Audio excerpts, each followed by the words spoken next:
Okay okay. नमस्कार आपला video on सर्व. करा ना. केलाय ना सर. तुमचा व्हिडिओ व्हिडिओ ऑन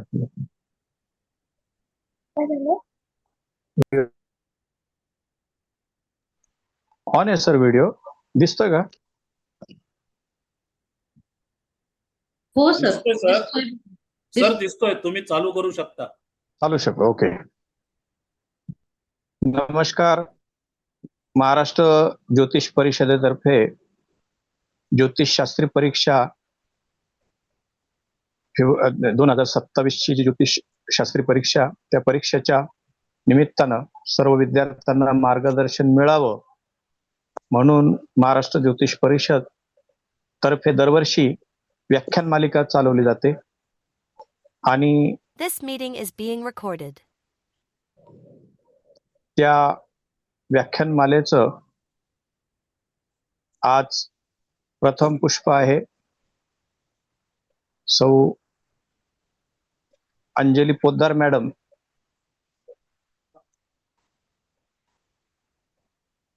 आज या निबंध स्वाध्याय कसा करावा या संदर्भात आजचं व्याख्यान घेणार आहे. तर या व्याख्यानासाठी उपस्थित असलेले महाराष्ट्र ज्योतिष परिषदेचे सन्माननीय अध्यक्ष श्री अनिलजी चांदोडकर सर, तसेच परिषदेचे उपाध्यक्ष गैसास सर, अरुण चव्हाण सर, तसेच परिषदेचे परीक्षा विभाग प्रमुख वैद्य मॅडम, गोरे सर, रामदास सर आणि परिषदेचे माजी परीक्षा प्रमुख उपाध्याय सर, हे सर्व आजच्या या व्याख्यानमालेच्या प्रथम पुष्पाला उपस्थित आहेत. त्याबद्दल मी त्यांचे स्वागत करतो. तसेच महाराष्ट्र ज्योतिष आपलं महाराष्ट्र राज्यातील सर्व ज्योतिष अभ्यास मंडळाचे, ज्योतिष मंडळाचे अध्यक्ष, पदाधिकारी, सर्व शिक्षक यांचेही मी या व्याख्यानाला जॉईन झाल्याबद्दल मी अभिनंदन करतो आणि त्यांचं स्वागत करतो. सर्व विद्यार्थी, ज्योतिष प्रेमी जे विद्यार्थी आहेत शास्त्री परीक्षेला बसलेले, त्यांना मार्गदर्शन मिळावं म्हणून ते या ठिकाणी उपस्थित आहेत. त्यांचं सर्वांचं मी स्वागत करतो की आपण सर्व या व्याख्यानमालेला लाभ घेत आहे. तर अशा प्रकारे आपण व्याख्यानमालेची आज सुरुवात करत आहोत. तर या व्याख्यानमालेची सुरुवात प्रथमतः वेदोक्त मंत्रांनी सुरुवात होईल आणि मग गणपती स्तोत्र होईल. गणपती स्तोत्र झाल्यानंतर या आपल्या व्याख्यानमालेचं उद्घाटन झालं असं मनोगत व्यक्त करत चांदोडकर सर जाहीर करतील आणि मग पाहुण्यांचा प्रस्तावना, पाहुण्यांचा परिचय होईल आणि मग व्याख्यानाला सुरुवात होईल. तर मी सुरुवातीला गणपती मंत्रांनी आणि आपलं दीपप्रज्वलन म्हणून एक दिव्याचा मंत्र किंवा अग्नीचा मंत्र म्हणून मी गणपती स्तोत्राला सुरुवात करतो.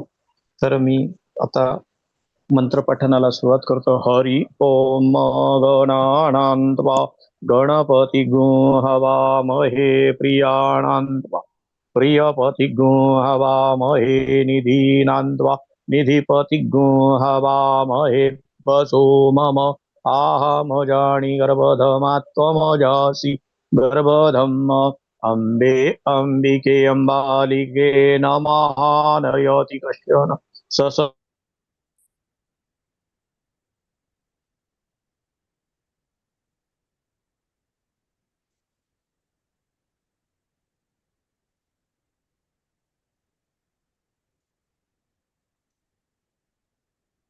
मम जिह्वाग्रे सर्वविद्या प्रदो भव. हरि ओम चंद्रमा मनसो जात चक्षो सूर्यो अजायत क्षोत्राद्वायुश्च प्राणश्च मुखाद् अग्निरजायत. द्यौः शान्ति अंतरिक्षगो शान्तिः पृथिवी शान्तिरापः शान्तिः प्रोक्षदयाः शान्तिः वनस्पतयः शान्तिर्विश्वे देवा शान्ति ब्रह्म शान्ति सर्वज्ञो शान्तिः शान्तिरेव शान्ति सामा शान्तिरेधि जतोज्जतः समीहसे ततो न अभयं कुरु शन्नः कुरु प्रजाभ्यो भयन्नः पशुभ्यः सुशान्तिरभवतु। श्रीगणेशाय नमः। नारद उवाच प्रणम्य शिरसा देवं गौरीपुत्रं विनायकं भक्ता स्मरत् नित्यम् आयुः कामार्थसिद्धये प्रथमं वक्रतुण्डं च एकदन्तं द्वितीयकं तृतीयं कृष्णपिङ्गाश्च गजवक्रं चतुर्थकं लम्बोदरं पञ्चमं च षष्ठं विकटमेव च सप्तमं विघ्नराजेन्द्रं धूम्रवर्णं तथाष्टकं नवमं भालचन्द्रं च दशमं तु विनायकम् एकादशं गणपतिं द्वादशं तु गजाननं द्वादशेतानि नामानि त्रिसन्ध्यय पठेन्नर न च विघ्नभयं तस्य सर्वसिद्धिकर प्रभो। विद्यार्थी लभते विद्यां धनार्थी लभते धनं पुत्रार्थी लभते पुत्रं मोक्षार्थी लभते गतिं जपेत गणपति स्तोत्रं क्षणभिरमासे फलं लभेत संवत्सरेण सिद्धिं च लभते नात्र संशयाः। अष्टभ्यो ब्राह्मणभ्यश्च लिखित्वया समर्पयेत तस्य विद्या भवेत् सर्वं गणेशस्य प्रसादता इति श्री नारद पुराणे संकटनाशम श्री महागणपती स्तोत्रम श्री गणेशार्पणमस्तु। आता मी आपल्या महाराष्ट्र ज्योतिष परिषदेचे अध्यक्ष सन्माननीय अनिलजी चांदवडकर सर यांचा थोडक्यात परिचय करून देत आहे, त्यानंतर ते उद्घाटनपर बोलतील। तर सन्माननीय अनिलजी चांदवडकर सर, सरांना आपण सर्व जाणता आहात, परंतु त्यांचा परिचय मी तरी करून देत आहोत। ते महाराष्ट्र ज्योतिष परिषदेचे अध्यक्ष आहेत, ज्योतिष अभ्यास मंडळ नाशिकचे संस्थापक कार्याध्यक्ष आहेत, राष्ट्रीय संघ जनकल्याण समिती विश्व हिंदू परिषदेचे विभाग मंत्री आहेत। त्याच्यानंतर आत्ताच आपल्या ज्योतिषशास्त्री पदवीदानाच्या वेळेस आद्य शंकराचार्य संकेश्वर पीठाचे शंकराचार्य यांच्या हस्ते ज्योतिष धर्माचार्य ही उपाधी सरांना मिळाली। त्यानंतर सरांचं अनेक क्षेत्रामध्ये धार्मिक सामाजिक कार्य चालतं आणि ज्योतिष क्षेत्राला सरांनी धार्मिक कामाला आणि ज्योतिष क्षेत्राला वाहून घेतलेलं आहे।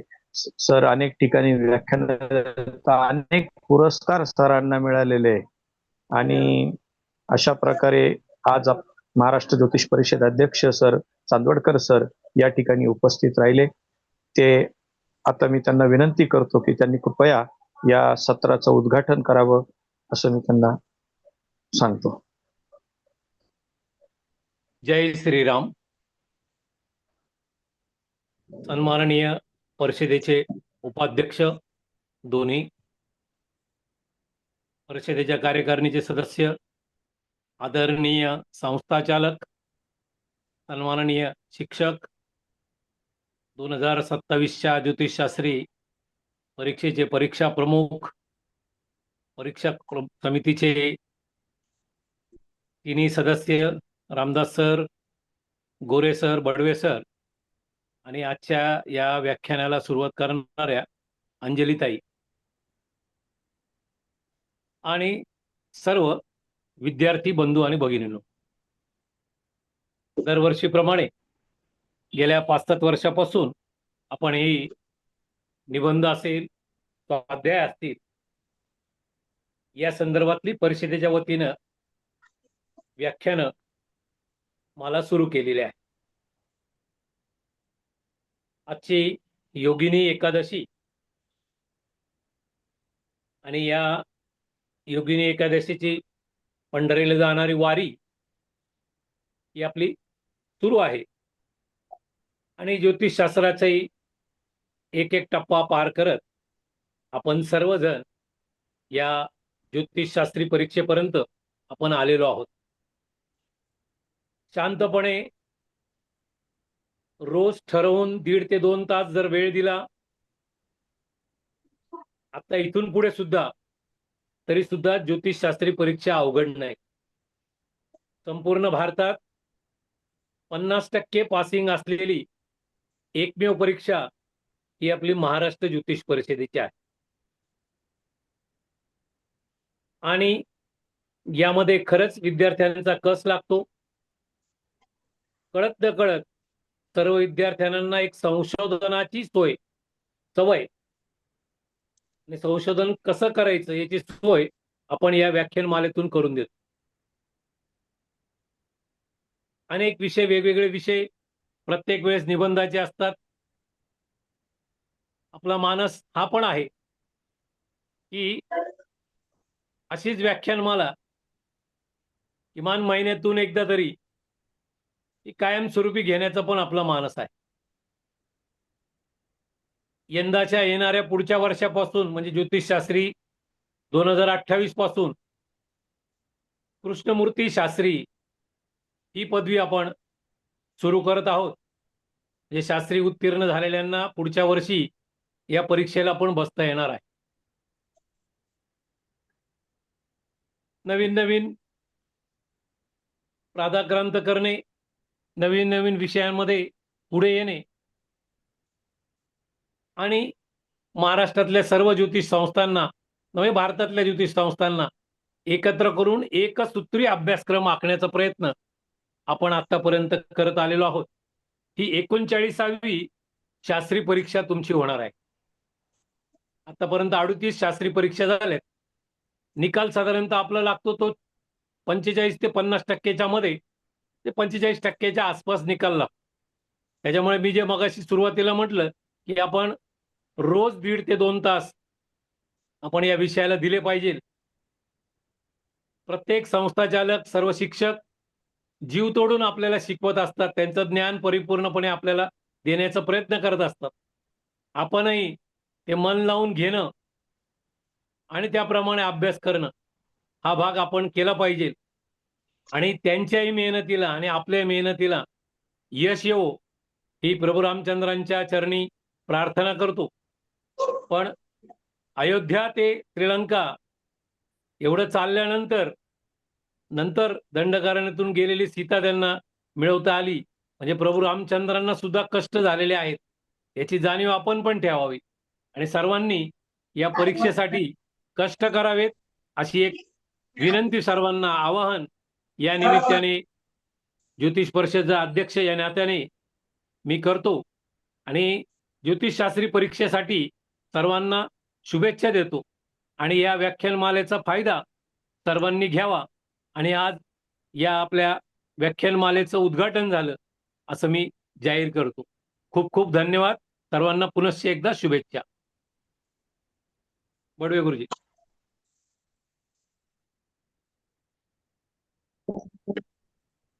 धन्यवाद सर. आपण आपलं मनोगत अतिशय चांगल्या पद्धतीने सांगितलं, त्याबद्दल मी आपले आभार मानतो.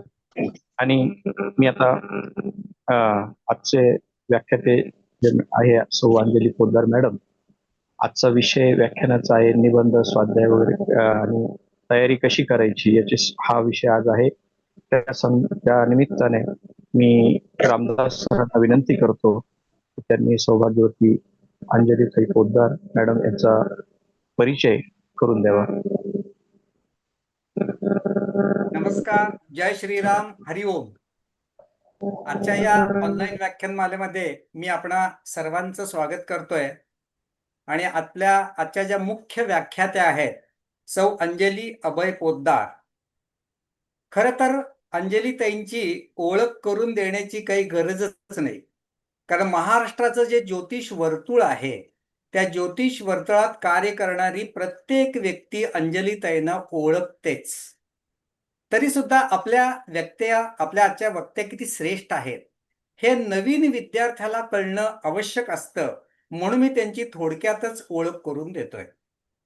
यांचं शिक्षण BCom, MPM, DCA झालेलं असून त्या ज्योतिषशास्त्री, KP विशारद, टॅरो कार्ड रीडर तसेच अंकशास्त्र आणि रत्नशास्त्र विशारद असून ज्योतिर्विद्या वाचस्पती, अक्षरलक्ष्मी पुरस्कार, ज्योतिष सरस्वती पुरस्कार इत्यादी त्यांना अनेक पुरस्कार मिळालेले आहेत.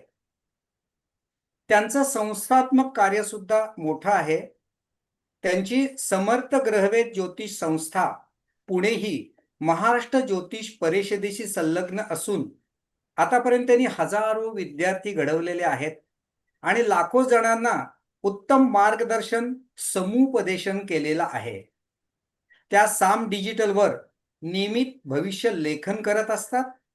महाराष्ट्र व महाराष्ट्राबाहेर अनेक ठिकाणी ज्योतिष संमेलने त्यांनी आयोजित केलेली आहेत. त्या उत्तम व्याख्याता आहेत आणि त्याचा परिचय आज सर्वांनाच होणार आहे. ज्योतिष मासिकात कार्यकारी संपादिका म्हणूनही त्या कार्यरत असून अनेक दिवाळी अंक व मासिकात विपुल लेखन केलेले आहे. संस्थेतर्फे दरवर्षी ब्रह्मांड नायक दिनदर्शिका त्या प्रदर्शित करत असतात. अनेक विषयावर एक दिवसीय कार्यशाळा त्यांनी आजपर्यंत आयोजित केलेल्या आहेत. मेडिकल ॲस्ट्रॉलॉजीवर लिहिलेल्या प्रबंधास त्यांना गौरव प्राप्त झालेला आहे. ज्योतिषशास्त्र संबंधित 11 पेक्षा जास्त पुस्तकाचे त्यांनी लेखन केलेले आहे. आणि सगळ्यात महत्त्वाचं की कराड जिल्हा सातारा येथे 27 नक्षत्र वृक्ष असणारी बाग, त्रिनेत्र नक्षत्र वाटिका तसेच ज्योतिष खगोल अभ्यास केंद्र व पक्षी निरीक्षण केंद्र त्यांनी सुरू केलेलं आहे. आणि आपल्या सगळ्यांना त्यांचं आव्हान आहे की आपणही आपला ग्रुप घेऊन या ठिकाणी जाऊन नक्षत्र वृक्षांना पाहू शकता आणि उपासना करू शकता. यापेक्षाही त्यांचं कार्य अजून भरपूर मोठं आहे. पण मी आता वेळेची गरज लक्षात घेऊन अंजलीताईंना विनंती करतो की त्यांनी आज आपल्याला या ऑनलाईन व्याख्यानमालेतलं पहिलं पुष्प फलादेश निबंध आणि स्वाध्याय कसा लिहावा याबद्दल सर्व विद्यार्थ्यांना मार्गदर्शन करावं. अंजलीताई, आपण सुरू करू शकतो.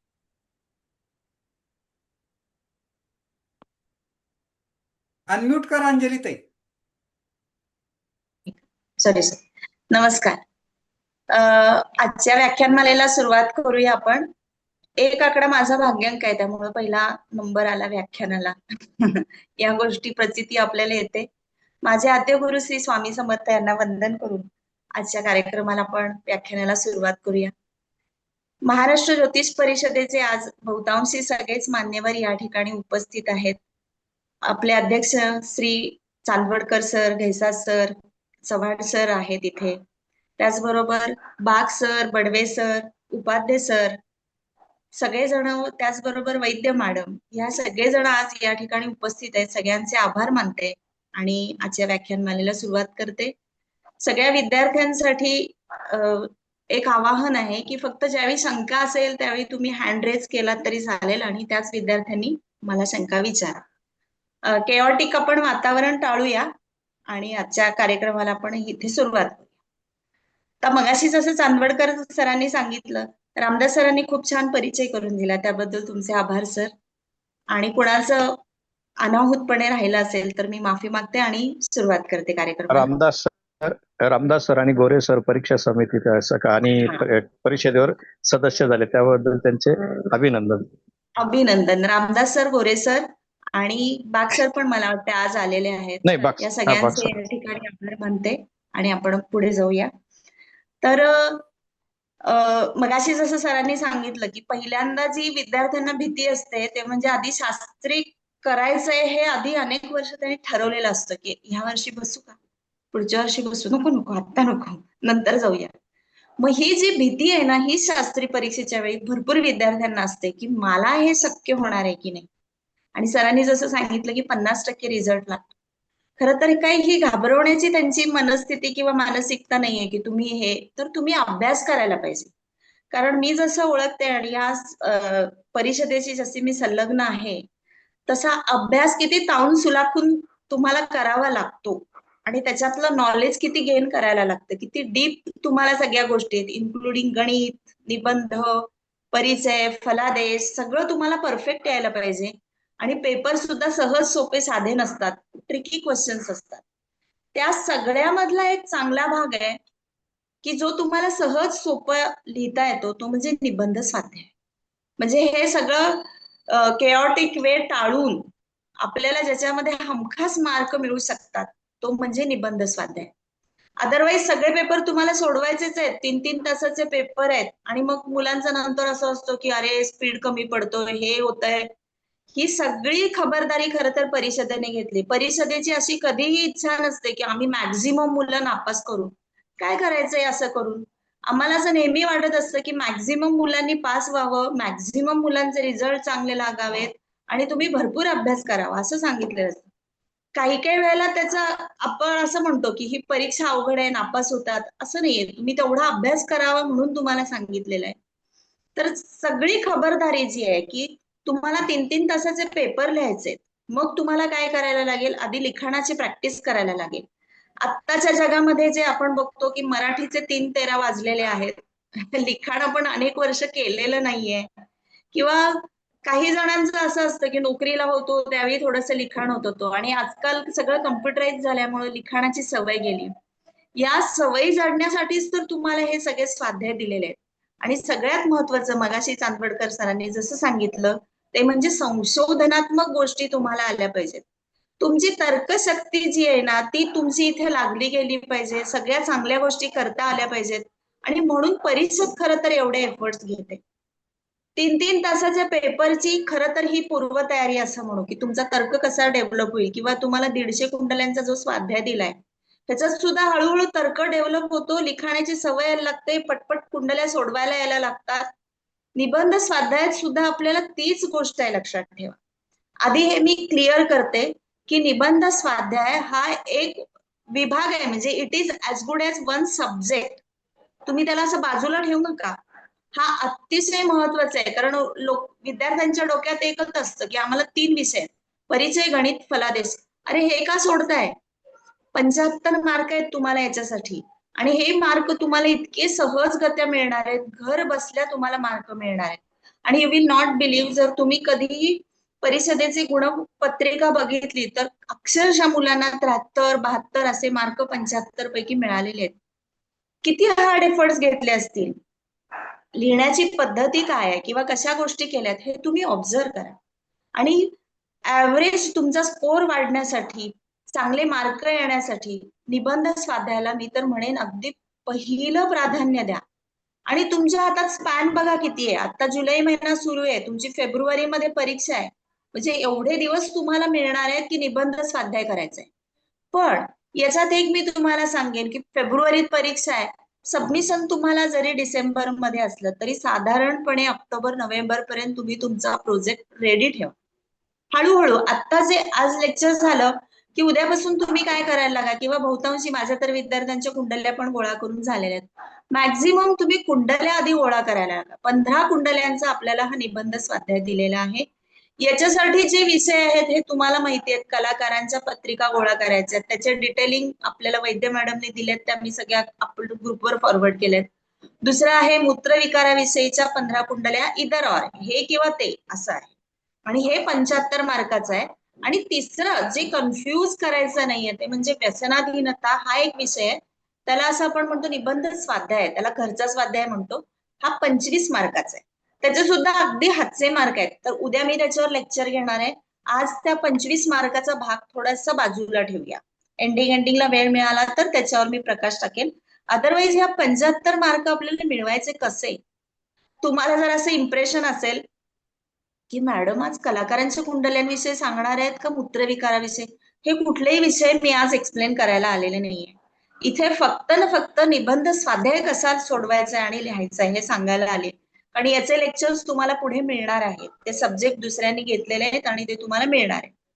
तर आधी मनामध्ये असं अगदी स्वतः सगळ्यांनी असं ठरवा की मला 75 पैकी आउट ऑफ 70च्या वर आपल्याला मार्क मिळाले पाहिजे, हे आधी लक्षात ठेवा. आणि हे खूप इझी आहे, अगदी सोपं आहे. आणि तुम्ही जर अशा इम्प्रेशन मध्ये असाल ना सहज जाता येता मार्क मिळतील असं नाही. पण एक तुम्हाला सांगते, तुम्ही ह्या वर्षी ना विद्यार्थी होण्यापेक्षा परीक्षार्थी व्हा. एक ट्रिक आहे किंवा एक तर्क आहे किंवा पेपर कसा सोडवायचा आहे हे आपल्याला समजलं पाहिजे. ज्योतिष विद्यार्थी आपण आयुष्यभर राहणार आहोत. यावर्षी एक प्रॉपर सिस्टीमने जाऊ, प्रॉपर वेने जाऊ, जे परीक्षकांना आवडेल, जे शास्त्रामध्ये मला संशोधन छान करता येतील, अशा गोष्टी तुम्ही करा. आता ह्या 15 कुंडल्यांचा मानस काय आहे? एक साधारण आपण असा विचार करू की 200 विद्यार्थी परिषदेला शास्त्री परीक्षेसाठी बसले. प्रत्येकी तुम्ही 15 कुंडल्या गोळा करायला सांगितलेल्या आहेत कुठल्या एक्स विषयाच्या. तर तुम्हा परिषदेकडे इतक्या कुंडल्यांचं एकत्रितरित्या संग्रह झालेला आहे की जो संशोधनात्मक आहे. आणि ह्याचा फायदा कोणाला होणार आहे? आपलं शास्त्र वृद्धिंगत होण्यासाठी होणार आहे. त्यामुळे विद्यार्थ्यांनी आधी हे लक्षात ठेवा की 75 मार्क म्हणजे तुक्का मार असे आपल्याला मार्क मिळवायचे नाहीये. मला ह्याच्यातून नवीन काहीतरी नियम पुट ऑन करता येणार आहे का? किंवा नवीन संशोधन मी याच्यामध्ये काही करणार आहे का? किंवा शास्त्रासाठी मी काय डेडिकेशन देऊ शकतो? ही आधी महत्वाची गोष्ट तुम्ही याच्यात लक्षात घ्यायची आणि मग आपण पुढे जायचंय. तर आधी लक्षात ठेवायचं आहे की आपल्याला 75 पैकी 70च्या वर मार्क मिळालेच गेले पाहिजेत.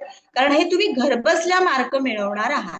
किती तुम्ही म्हणत असाल, अरे वेळच नाही, अभ्यासाला वेळ नाही, मी सकाळी अमुक वाजता जातो, रात्री अमुक वाजता येतो.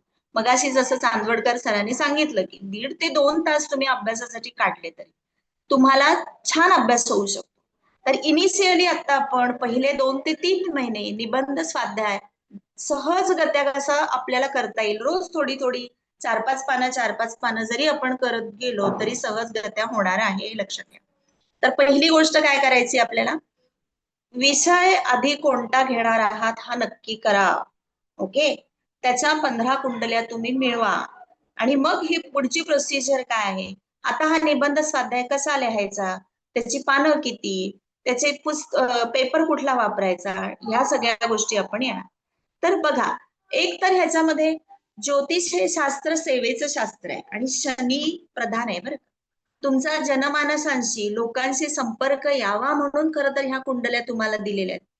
म्हणजे असं नाहीये की इकडून मिळाली तिकडून मिळाली आणि रट्टा मार अजिबात करायचं नाही. ज्या व्यक्तीची कुंडली तुम्ही घेतलीये त्या व्यक्तीला जाऊन भेटा. त्याच्या आयुष्यातल्या घटना घोडामोडी ज्या झालेल्या आहेत त्या नोंद करून घ्या. त्याचं गोचर वगैरे सगळं तुम्हाला किंवा कालनिर्णयाप्रमाणे दशा वगैरे लावून दाखवायच्या आहेत. त्यामुळे लोकांचं कनेक्शन, जनसंपर्क यावा हाही एक उद्देश आहे. लोकांना बघा, आपल्याला ओव्हरव्ह्यू दिसते की सगळं ऑलवेल छान चालू आहे, पण खरं लोकांचे प्रश्न कोणते आहेत? ज्योतिषशास्त्राविषयी समज गैरसमज आपण वन ऑन वन कनेक्शनने दूर करू शकतो का? आणि संशोधन, या सगळ्या एकत्रितरित्या गोष्टी मिळून आपल्याला हा निबंध स्वाध्याय करायचा आहे. आणि म्हणून खरं तर शास्त्री परीक्षेला इतका हेवी जो 15 याचा जो आपल्याला ठेवलाय, याची साधारण 80 ते 100 पानामध्ये आपल्याला हे लिखाण करायचं आहे, बरोबर आहे. आणि याच्यापेक्षा जर कमी असेल तरी मार्क कमी मिळतात, हे लक्षात ठेवा. आणि 100 पानापेक्षा जास्त कोणी करूच नका, कदाचित तुमचा निबंध स्वाध्याय तपासलाही जाणार नाही. उगाच आपल्याला येत आहे म्हणून भारंभार मुद्देसूद व्यवस्थित लिहिणं हे ह्याच्यामध्ये गरजेचं आहे. तर हा निबंध स्वाध्याय आधी लिहित असताना हे लक्षात ठेवा की इंजिनिअरिंगच्या ह्याच्यामध्ये ट्युटोरियल पेपर्स असतात बघा, किंवा स्टेशनरीच्या दुकानामध्ये ट्युटोरियल पेपर्स असतात, A4 साईजचे पेपर येतात, हे तुम्ही मागवा. ओके, आणि ते उगाच हे बघा, प्रत्येकाची साईज एकसारखी असावी. कुणी लिगल, कुणी A3चं कट करून असले उद्योग करू नका. काही पेपर आहे बघा असे असतात की एका बाजूला लाईन आहे आणि मागच्या बाजूला ब्लँक आहेत, असे जास्त चांगले. निबंध स्वाध्याय हा मागच्या बाजूला लिहायचा नाहीये, इथे कुठलाही कंजूसपणा आपल्याला करायचा नाहीये. परीक्षकाला तपासायला छान वाटेल असे सुवाच्य अक्षरामध्ये सुटसुटीत मुद्देसूद उत्तम असा निबंध स्वाध्याय आपल्याला लिहायचा आहे. फक्त उजव्या बाजूवर लिहायचं आहे, डाव्या बाजूला मागची जी बाजू असते त्याच्यावर लिहायचं नाहीये. दुसरी सगळ्यात महत्वाची गोष्ट आहे, तुम्ही ज्या कुंडल्या लिहिणार आहात किंवा तुम्हाला आता माहिती पुस्तकं येतील त्याच्यामध्ये तुम्हाला एक चार्ट दिलेला आहे कुंडलीचा.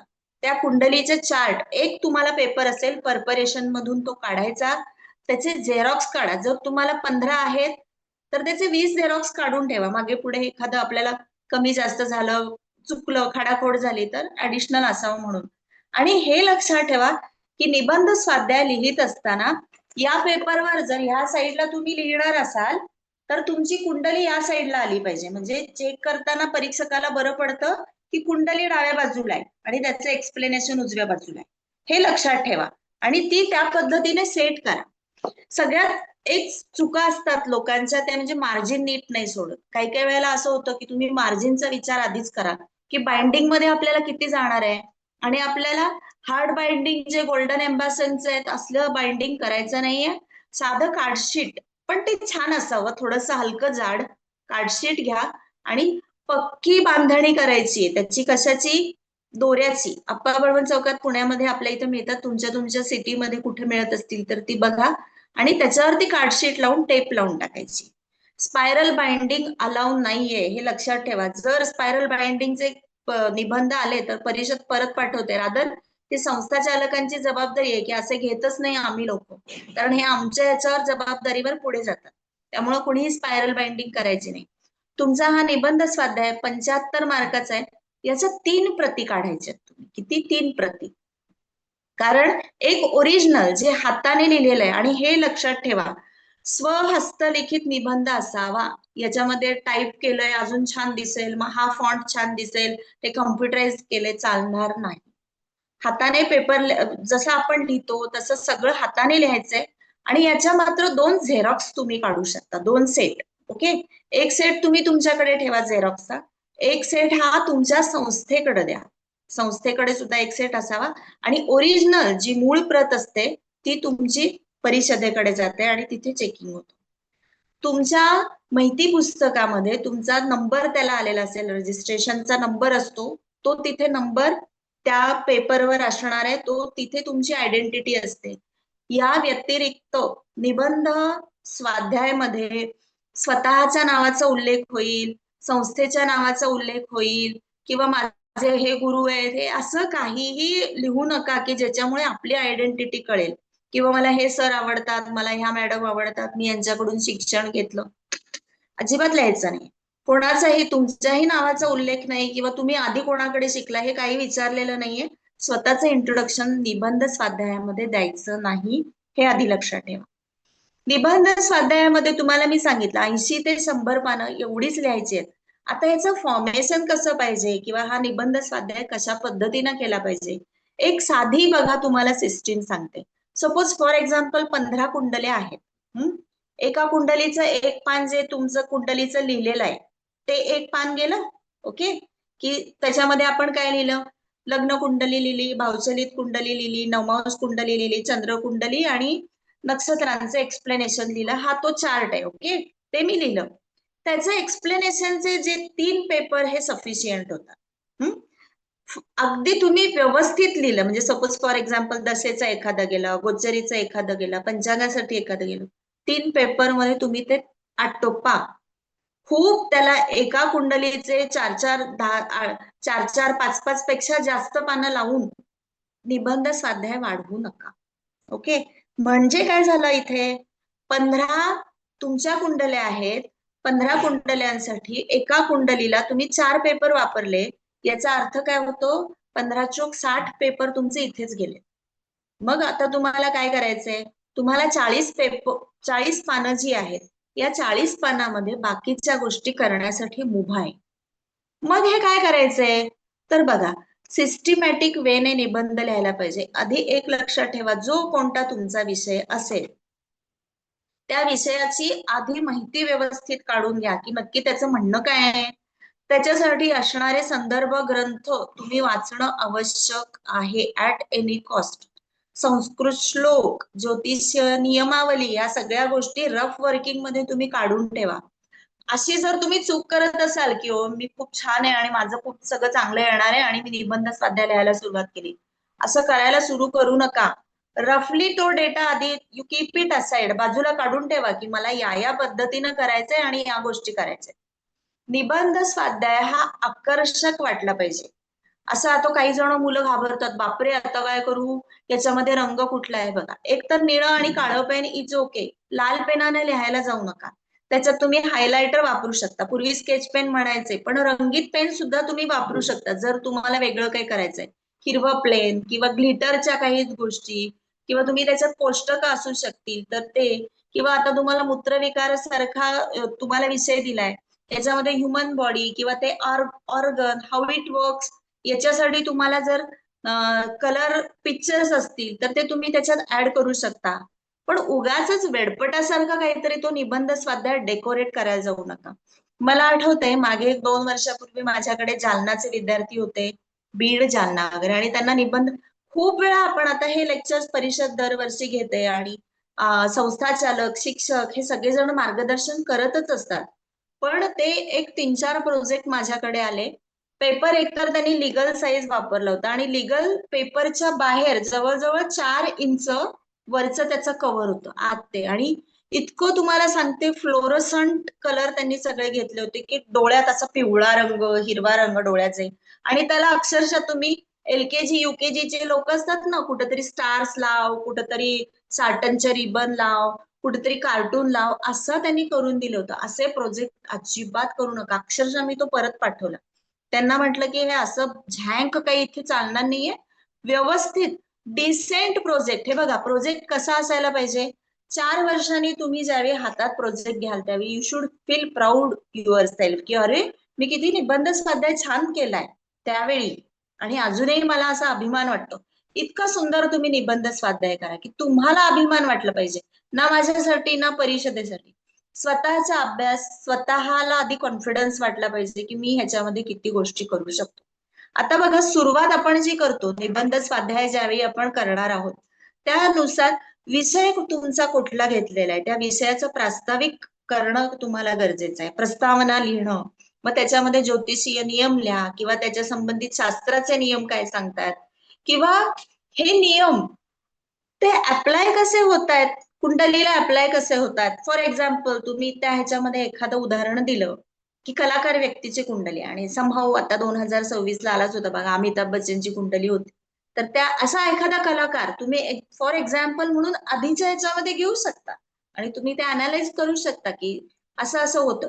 इट इज एक्सक्लुडिंग 15 कुंडल्यामध्ये ही कन्सिडर केली जात नाही. 15 कुंडल्या ह्या वेगळ्या असणार आहेत की ज्याचे तुम्ही इंटरव्ह्यू घेऊन त्याचे तुम्ही अनालिसिस जे सगळे आहेत लिहून काढलेले ते.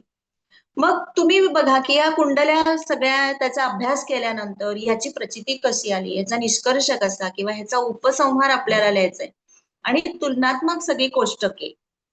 नवीन आता कम्प्युटराइज्ड आलेल्या गोष्टींमध्ये एक गोष्ट चालू शकेल, म्हणजे तुम्ही जर ग्राफ टाकले त्याच्यामध्ये तर ते कम्प्युटराइज्ड एखादा ग्राफ मध्ये असेल तर तो परीक्षकांना आवडेल असा तुम्ही बघा की तू बघितलं ना की असं छान वाटलं पाहिजे की अरे किती मेहनत घेतली आहे या प्रोजेक्टवर. मार्क कापू तर मी किती कापू, म्हणजे नुसतं डेकोरेशनला नाही अभ्यासाच्या साठी सुद्धा आहे. प्रत्येक पत्रिकेचं बघा, आता तुम्ही प्रस्तावनामध्ये ह्या गोष्टी लिहिताय म्हणजे मला आधी हा विषय का आवडला, परिषदेने ह्या संधी दिलेल्या आहेत, तर याच्यामध्ये शास्त्राचं माझं कसं संशोधन होणार आहे, आणि यामध्ये ज्योतिषीय नियम काय वाटतायत मला ते त्याचा उल्लेख मी करणार आहे. संस्कृत श्लोक एकत्रितरित्या तुम्ही लिहून काढा, बरोबर आहे. या सगळ्या गोष्टी त्या प्रस्तावनेमध्ये लिहा. मनोगतामध्ये तुम्ही वेगवेगळ्या गोष्टी घेऊ शकता की मला काय वाटलंय हे करत असताना, किंवा काय फिलिंग आलंय, किंवा मी या शास्त्राबद्दल किती आदर बाळगतो, किंवा आय फील मला असं खूप छान वाटतंय की मी या शास्त्राचा अभ्यास करतोय म्हणजे मी कुठेतरी भाग्यवान आहे. अशा चांगल्या गोष्टी, किंवा मी आतापर्यंतचा प्रवास म्हणजे किती छान हे सगळं ज्योतिष आपण इथपर्यंत येऊन ठेपलेलं आहे आणि मला याच्यात अजून मी किती डेडिकेशन देऊ शकतो, अशा गोष्टी तुम्ही मनोगतामध्ये वगैरे लिहू शकता. पत्रिकेचे जे तुम्ही डिस्क्रिप्शन लिहिणार आहात किंवा आधीच्या ह्याच्यात प्रस्तावनेमध्ये सुद्धा तुम्ही जे लिहिणार असाल विषयाला अनुसरून द्या. विषय सोडून कोणतीही गोष्ट करायची नाहीये. आणि हे बघा आपल्याला निबंध लिहायचा म्हणजे पत्रिकेचं संकलन करून काहीतरी दिलंय असं अजिबात करायचं नाहीये. निबंध स्वाध्याय 80 ते 100 म्हणजे खूप छान तुम्हाला याच्यामध्ये आपल्याला हव्या असणाऱ्या गोष्टी आपलं संशोधन हे व्यवस्थितरित्या मांडता येतं. विषयाशी संदर्भित. हे बघा परिषदेची इच्छा काय असते की तुम्ही ठीक आहे अभ्यास करताय, पण कुठला अभ्यास करताय, किती पुस्तकं वाचताय, काय करताय, याच्यापेक्षा तुम्ही जुन्या ग्रंथांचा अभ्यास केलाय का, किती श्लोकांचा अभ्यास केलाय का, ऋषीमुनी वेगळं काय म्हणतात किंवा ह्याच्यात नवीन काय तुम्हाला आढळलंय शोधून काढा. या कुंडलीमध्ये म्हणजे आम्ही जरी शिकवत असू शिक्षक तरी सुद्धा तुम्हाला वेगळं काहीतरी व्ह्यू किंवा थॉट तुमचा स्वतःचा असेलच ना. आपला तर्क वाढतोय अशी कुठली गोष्ट तुम्ही लिहू शकताय ते बघायचं. सुवाच्य अक्षर लिहायचं, सुटसुटीत लिहायचं. खाडाखोड इन केस झाली तर असं मी नाही म्हणत की पान फाडून द्या टाका. व्हाईटनरनं ते तुम्ही हलकंसं सेट करू शकता. शक्यतो निबंध स्वाध्याय वेळेमध्ये पूर्ण होण्यासाठी तुम्ही आत्तापासून कामाला लागा हे सांगेन. पेपर सांगितलंय, ऑफिस फाईल मध्ये निबंध स्वाध्याय असं ते हे करून द्यायचं नाहीये, हे लक्षात ठेवा. सगळे निबंधची बघा, आता आपण लेक्चर्स घेतो, हे सगळ्या क्लासचे विद्यार्थी एकत्रितरित्या आलेले आहेत. सगळ्यांची बांधणी एकसारखी पाहिजे, बरोबर आहे. हे घ्या.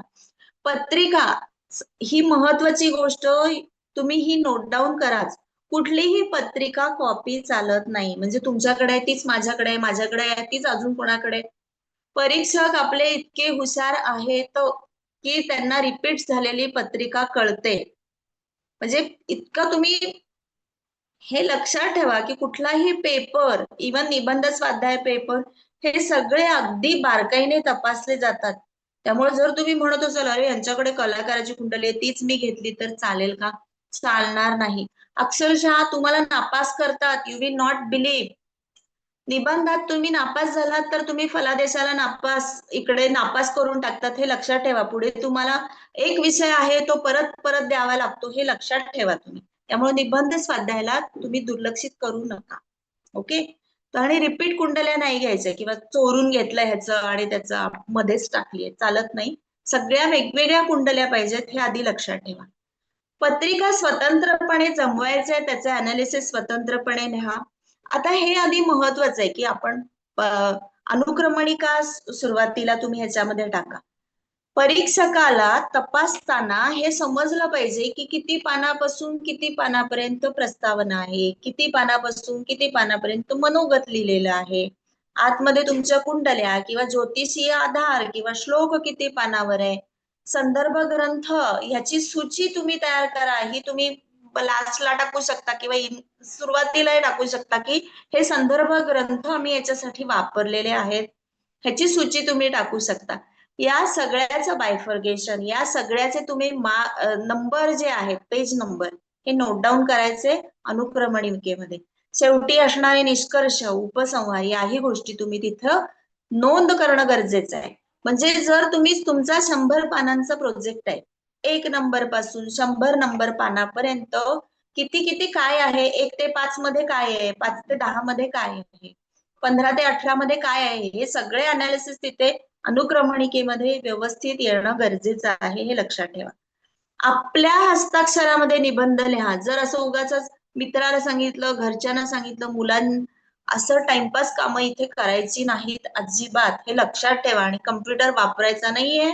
फॉन्ट वगैरे छान येण्यासाठी अक्षरशः नापासून जाल, परीक्षेत हातात सुद्धा घेत नाहीत असे प्रोजेक्ट, हे लक्षात ठेवा. निबंधावर बघा, परीक्षा क्रमांक तुम्हाचा जेव्हा येईल त्यावेळी तो परीक्षा क्रमांक त्याच्यामध्ये घालायचा आहे. तो स्वतःच्या हस्ताक्षरामध्ये व्यवस्थित घाला. कुठेही बघा, जी अनावश्यक असणारी चित्र किंवा काहीतरी वाईट गोष्टी घुसडायचा वगैरे प्रयत्न करू नका. रिलेट असणारे ग्राफ वगैरे असतील तर ते चालू शकतात, कारण तो एनहान्स होतो किंवा तो प्रोजेक्ट जास्त छान होतो. किंवा मूत्रविकारासाठी तुम्हाला त्या गोष्टी गरजेच्या आहेत. कलाकार आहे म्हणून आलिया भटचं उगाच फोटो लावला, अशा काही गोष्टी करू नका. It is not applicable. तुम्ही ते लावायचं नाहीये, ते चालणार नाहीये, लक्षात ठेवा. नाही तर तुम्ही म्हणाल मॅडम म्हणाल्या होत्या कलाकारांची कुंडली आहे किंवा ही नर्तिका आहे आणि तिचं असे काही तुम्ही त्याच्यामध्ये टाकू नका. कुठल्याही ह्याच्यावर गावाचं नाव किंवा मी किती भारी आहे असं कुठलंही आपल्याला तिथे सांगायला जायचं नाहीये. प्रस्तावनेत, मनोगत मध्ये या गोष्टी करायच्या नाहीत. निबंध स्वाध्यायाच्या प्रति 3 करायच्यात, हे मी तुम्हाला सांगितलंय. कॉपी कॅट कुठलीच गोष्ट करायची नाही, हे लक्षात ठेवा. फक्त एक कॉपी असू शकेल की मॅक्झिमम ग्रंथ जे आहेत, आता पराशरी आहेत, ठीक आहे, फलदीपिका आहेत, हे कॉमन आहेत, हे असू शकतात, सगळेजण तेच वापरतात, बरोबर आहे. हेच तुम्हाला सांगितलं, डाव्या उजव्या पानावर व्यवस्थित लिहायचं. आणि परिषदेची अट दुसरी जी आहे ती, इतके वर्ष मी क्लास घेते त्यामुळे मला माहिती आहे, यांचे सगळे रूल्स स्ट्रिक्टली फॉलो केले जातात. कधीही उपटसुंबासारखं येऊन लोकांनी असं म्हण की नाही बाबा चला आत्ताच मी प्रोजेक्ट देतो, आत्ता माझं झालं, चालत नाही. तुम्हाला त्याची मुदत दिलेली आहे, त्या मुदतीमध्येच तुम्हाला तो प्रोजेक्ट सबमिट करायचा आहे. इव्हन संस्थेच्या हातात सुद्धा कोणत्याही गोष्टी नसतात. हे जर तुम्हाला असं वाटत असेल की नाही मॅडमची ओळख आहे आणि मग आपण, असं काही होत नाही. त्यामुळे मुदतीच्या आधी जर निबंध मिळाला नाही तर त्या व्यक्तीला, त्या विद्यार्थ्याला परीक्षेलाच बसता येत नाही. हे आधी लक्षात ठेवा. ते बघितलं जातं की किती जणांचे आलेत काय आणि मग परीक्षेला बसवलं जातं. किंवा असं वाटलं की हा चला चांदवडकर सरांची माझी ओळख आहे, मी त्यांना नेऊन देतो, गप्पाही होतील. नाही, वैयक्तिकरित्या कोणतेही निबंध तिथे जाऊन दिलेले स्वीकारले जात नाहीत. हे तुमच्या संस्थेच्या थ्रू, जी संस्था आहे त्यांच्याकडे, ते संस्था चालक या सगळ्या गोष्टी करतात. त्यांच्याकडून तुम्ही निबंध पुढे फॉरवर्ड करायचे असतात. आता आधी बघा की निबंध करायचे हे आधी लक्षात ठेवा, मार्क आपल्याला छान मिळवायचे हे लक्षात ठेवा. रोज थोडस मेडिटेशन करत जा. अभ्यास तर वाढवाच, पण हा अभ्यास मनन, चिंतन आणि सराव पाहिजे. लेखनाचा सराव हा हळूहळू याच्यामधून होतोच. आणि कधी जर तुम्हाला असं वाटत असेल की अरे मला ह्याच्यामध्ये गोंधळ होतोय, की मला ही गोष्ट समजत नाही, तर तुमचे संस्था चालक असतात, त्यांच्याकडे जुन्या विद्यार्थ्यांचे निबंध असतात. तुम्ही ती अथॉरिटी तुम्हाला आहे, तुम्ही मागू शकता की अरे कसं आहे, स्पेसिमन दाखवा आम्हाला, जुन्या विद्यार्थ्यांनी कसे लिहिले ते दाखवा. आता माझे सुद्धा विद्यार्थी खूप वेळेला निबंधाच्या याच्यामध्ये पहिले दुसरे येतात. आता एक भारती पाटील म्हणून आहे, त्यांना 73 मार्क मिळाले होते. मी आवर्जून तो निबंध स्वाध्याय दाखवते की विद्यार्थ्यांना हे बघा, असा निबंध स्वाध्याय लिहायचा असतो. तुम्हाला एफर्ट्स घ्यायला लागतात, पण हे एफर्ट्स साठी तुमची घरात तुम्हाला वेळ आहे, घाईघाईनं करण्याची ही गोष्ट नाहीये. त्यामुळे आधी विचार करा की अभ्यास, मनन, चिंतन आणि मी ह्याच्यामध्ये कुठले मुद्देही घेणार आहे.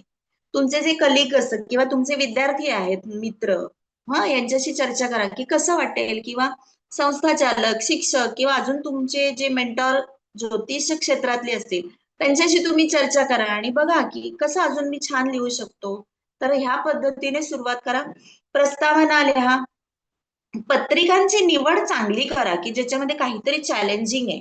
बरोबर आहे, नुसताच कलाकार झाला आणि कलाकार आहे, अरे पण काय, कुठले पुरस्कार मिळाले का त्याला, कुठल्या गोचर दशेमध्ये मिळाले आहेत, दशेमध्ये मिळालेत, किंवा गोचर त्याचं त्यावेळी काय होतं, मग अमुक पुरस्कारच का मिळाला त्यावेळी, ग्रहांची सगळ्या ज्या गोष्टी, किंवा काही काही वेळेला एक सगळ्यात महत्वाची गोष्ट तुम्हाला सांगते, काही वेळेला इतर सगळ्या गोष्टी, आता कॉमन मॅन किंवा एक जनरल सगळे विद्यार्थी करतात तो एक प्रकार आहे की नुसती पत्रिका घ्यायचं, लग्न कुंडलीनुसार एक्सप्लेनेशन, चंद्र कुंडलीनुसार एक्सप्लेनेशन. पण याच्यापेक्षा बियॉन्ड तुम्ही काय करू शकता, कुंडलीतले विविध योग काढा. आता हा पॅटर्न आहे ना, जेव्हा आपण कुंडली बाजूला आपण लिहिलेली आहे लेफ्ट साईडला, राईट साईडला काय लिहायचं, सगळ्यात महत्वाची गोष्ट आहे म्हणजे आपलं फाउंडेशन, म्हणजे आपलं पंचांग. कुंडली बघितली ना की आपल्याला लक्षात, आणि हे तुम्ही डिस्क्रिप्टिव्ह तिथे लिहू शकता की अरे ह्या बालकाची अमुक तिथी जन्माच्या वेळी आहे, मग ह्याचं तिथी फल काय, अमुक नक्षत्र आहे, मग नक्षत्र फल काय असू शकेल, करण फल काय असू शकेल. हाच तर संशोधनाचा भाग आहे. म्हणजे फॉर एक्झाम्पल शिक्षकांची कुंडली असेल तर तुम्हाला गुरु पॉवरफुल आहे हे दाखवता आलं पाहिजे. मग कुठल्या ह्याच्यामध्ये धनुरास, धनुलग्न, मीन रास, मीन लग्न, अशा गोष्टी, किंवा अमुक नक्षत्र किंवा गुरुचे ओरे, असे एक्झाम्पल्स. की आता कलाकाराची कुंडली, इथे शुक्र काय आहे पॉवरफुल का दिसतोय, कुठली लग्न आहे, तूळ रास आहे, तूळ लग्न आहे, किंवा षोडश वर्गामध्ये शुक्राला किती पॉवर मिळालेली आहे, या गोष्टी तुम्ही सांगू शकता. कुठल्या तिथीला जन्म, जया तिथी आहे का म्हणून त्याला जय मिळालाय, किंवा चंद्राची पॉवर आहे म्हणून तो लोकप्रिय झाला. या सगळ्या गोष्टी तुम्ही लिहा, पंचांगातल्या 5 गोष्टी. आणि इवन तुम्हाला सांगते, शक, संवत्सर, पक्षफल, वारफल, हे सगळं जर तुम्ही लिहिलं तर अर्ध्या पानामध्ये खूप छानसा असा तुमची सुरुवात होईल. बरोबर आहे, पंचांगाचे सगळे डिटेल्स लिहायचे. बरोबर, संवत्सर, आयन, पक्ष, नंतर करण फल, तिथी फल, ही सगळ्या गोष्टी तुम्ही लिहा आणि त्याची शॉर्ट मध्ये फलित पण लिहा. बर, नुसतं लिहायचंय, प्रोजेक्ट भरवायचंय म्हणून लिहायचं नाही, जे तुम्ही लिहाल त्या सगळ्यांचा तुम्हाला निष्कर्ष एंडिंगला द्यायचा आहे, हे लक्षात ठेवा. त्यामुळे हे आधी लिहायचं. मग तुम्हाला तुमची जी कुंडली तुम्हाला दिलेली आहे, लग्न कुंडलीच्या अनुषंगाने त्याचं विवेचन लिहायचंय, चंद्र कुंडलीच्या अनुषंगाने त्याचं विवेचन लिहायचंय. आणि सगळ्यात महत्वाची गोष्ट परिषदेला आवडतं ते म्हणजे चलित कुंडली. लग्न कुंडलीमध्ये काही असणारे ग्रह चलित कुंडलीमध्ये बदलतायत, त्याचे अनालिसिस तुम्ही कसे लावताय. तर ही सुद्धा गोष्ट परीक्षांमध्ये लिहिताना भावचलित कुंडलीला अनन्यसाधारण महत्व आहे, हे तुम्ही लक्षात ठेवा. आणि सूक्ष्म विचार म्हणून नक्षत्र विचार हा त्यावेळी त्या पत्रिकेच्या ह्याच्यामध्ये तुम्ही नोंद करा. आणि म्हणून अंशात्मक ग्रह बघण्याची सवय लावून घ्यायची. नक्षत्र आहे, त्याचं चरण आहे, बरोबर आहे, या गोष्टी करायच्या. पारंपरिक पद्धतीने खूप छान पद्धतीने अनालिसिस करता येतात. लग्न, राशी, नवमांश, नंतर ती घटना का झाली, त्यावेळी गोचर ग्रह काय होते, त्याचे अनालिसिस लावा. किंवा रोगासंदर्भात आहे, तर तुम्हाला मूत्ररोग आहे, किडनीचे काही त्याला इश्यू झाले, काही सर्जरी झाली असेल, तर त्यावेळी हे तुम्ही नमूद करा. मग त्यावेळी बघा तुम्हाला 16 प्रकारच्या कुंडल्या दिलेल्या असतात. यात तुम्हाला लक्षात आलं पाहिजे की कुठली कुंडली कधी वापरायची. रोग आजार आहे तर त्रिशांश कुंडलीचा वापर आपल्याला केला पाहिजे, हे आपल्याला समजलं पाहिजे. हे तुम्ही लक्षात घ्या. आणि त्यात अशा इम्प्रेशन मध्ये नका राहू की 16 कुंडल्या लिहायच्या. अरे 16 कुंडल्या तुम्ही लिहा किंवा सॉफ्टवेअर वरून तुम्ही बघून लिहून पण काढा, पण त्याचे अनालिसिस पण पाहिजेत ना. ज्या महत्वाच्या कुंडल्या आहेत की ज्या विषयाला अनुषंगून आहेत, त्या महत्वाच्या कुंडल्यांवर तुम्ही तुमचं लक्ष केंद्रित करा आणि त्याचं एक्सप्लेनेशन छानपैकी लिहा. नंतर दशा आहे, गोचराचं आता मी तुम्ही सांगितलं, दशाचा विचार तुम्ही करू शकता. आणि याच्या व्यतिरिक्त जर तुम्हाला वाटत असेल, कुंडलीतले ग्रहयोग शोधून काढा ना. म्हणजे कहाल योग आहे, पारिजात योग आहे, केदार योग आहे, मुसल योग आहे, नौका योग आहे, वीणा योग आहे, सरस्वती, काय कुठले योग ह्या ह्याच्यामध्ये झालेत. पंचमहापुरुष योग हे कॉमन आहे की आपण म्हणतो गजकेसरी योग आहे, हंस योग आहे, शश योग, हे कॉमन आहे. याच्या व्यतिरिक्त तुम्ही काय पुस्तकांचा अभ्यास केलाय, काय या कुंडलीचा दर्जा इतका उच्च झालाय किंवा काय या कुंडलीचा दर्जा घसरलाय, हे तुम्ही सांगा. याचबरोबर अष्टक वर्गाचं तुम्ही अनालिसिस तुम्ही त्याच्यामध्ये लावू शकता. काही जण न्यूमरॉलॉजी सुद्धा त्याला सपोर्टिव्ह म्हणून घेऊ शकतात, ते सुद्धा इथे ग्रँटेड आहे. असं काही तुम्हाला त्याचे मार्क कमी केले जात नाही. तुम्हाला नवीन, इनोव्हेटिव्ह, क्रिएटिव्ह आणि छान जे त्या विषयाला सूट होईल, तुमचा आणि इतरांचा सुद्धा तो स्वाध्याय वाचताना ज्याचा तर्क डेव्हलप होईल, अशा गोष्टी तुम्ही त्याच्यामध्ये करणं गरजेचं आहे. मी म्हटलं ना की पत्रिकेचं विवेचन हे खूप छान, चांगलं, सुटसुटीत, कुठलाही भाग न सोडता. याचा उपयोग कधी होतो तुम्हाला सांगू का. बेसिकली तुम्ही एवढ्या कुंडल्या, 15 कुंडल्या, तो 150 कुंडल्यांचंही तुमच्या हाताखालून एक एकदा जाणार आहे. तुमची नजर बसते. म्हणजे जरी तुम्हाला ओळखायला आल्या कुंडल्या किंवा परीक्षेमध्ये फलादेशाच्या पेपरमध्ये तुम्हाला इतर कुंडल्या लिहायचं असेल, त्याचे एक्सप्लेनेशन पटपट येऊन जाईल. तुम्हाला हा अतिशय उत्तम चांगला सराव होतो, हे लक्षात घ्या. परत तुम्हाला इंटरनल स्वाध्याय 25 आहेत, त्याच्यात सुद्धा 3 कुंडल्या आहेत. म्हणजे तुमच्याकडून किती कुंडल्या हाताखालून लिहून जातात बघा. त्यामुळे हा अतिशय उत्तम मार्ग आहे की तुम्हाला पेपर चांगलं जाण्यासाठी निबंध स्वाध्याय चांगला करा, बरोबर आहे. महत्वाच्या गोष्टींच्या नोंदी करायला विसरायचं नाही. जसं ग्रह अस्तंगत आहेत, वक्री आहेत किंवा स्तंभी झालेले आहेत. तुम्ही त्याला आरूढ लग्न लावू शकता, सहम विचार लिहू शकता. थोडक्यात पत्रिका जी आहे ना, ह्या पत्रिकेचा किती वेगवेगळ्या अँगलनं आणि आस्पेक्टनं मी विचार करू शकेन, हा तुम्ही विचार करायचा. तुम्हाला गाईड करणारे गुरुजन तुमचे असतातच, शिक्षक असतातच, पण तरी सुद्धा माझं स्वतःच काहीतरी त्याच्यामध्ये घातलं पाहिजे ना, तर मला मार्क मिळणार आहे, हे तुम्ही लक्षात घ्या. स्थिर ताऱ्यांचा विचार करू शकता. नक्षत्र आहेत पण स्थिर तारे अमेझिंग. आणि पुस्तकं तुम्हाला इतकी छान आहेत. कुंडलीची भाषा, खंड 1, 2, 3, 4, भट सरांचं सोबती आहे, वेगवेगळे ग्रंथ आहेत, ते वापरा. आणि तुम्हाला सांगू का, हे जेवढं तुम्ही प्रॅक्टिस मध्ये ठेवाल तेवढं तुम्हाला सगळं चांगलं यायला लागणार. त्यामुळे डिस्क्रिप्शन छान लिहायला शिका. आता बघा की परिशिष्ट किंवा तुम्हाला वेगवेगळ्या ह्याच्यात दिले, नवमांश जरी आपण बघत असलो तरी त्या अनुसरून त्याची कारकत्व लिहा, त्याच्यातले योग लिहा, त्याची तत्व लिहा, बरोबर आहे. ग्रहांचे अनालिसिस कसे येतात छान, जेव्हा तुम्ही तत्व विचार करा. आणि हे खूप फाईन फाउंडेशन आहे, लक्षात ठेवा. 5ही तत्वांवर जर तुम्ही विचार करून जर पत्रिकेचे अनालिसिस लिहित असाल ना, तर ते जास्त चपखल बसतं. परीक्षकांनाही अशा गोष्टी आवडतात. आणि उगाच असंही समजतं की परीक्षक ज्यावेळी पेपर तपासतात तेव्हा त्यांना ह्या गोष्टी समजतात की तुम्ही मन लावून केलाय का प्रोजेक्ट, का उगाच पानं भरवायचे म्हणून प्रोजेक्ट केलेला आहे. अशा पानं भरवायचे म्हणून प्रोजेक्ट करू नका, अक्षरशः त्याचे मार्क कमी होतील, बरोबर आहे. आणि खाडाखोड, अस्वच्छ, विचित्र काहीतरी केलेले प्रोजेक्ट सबमिट करूच नका.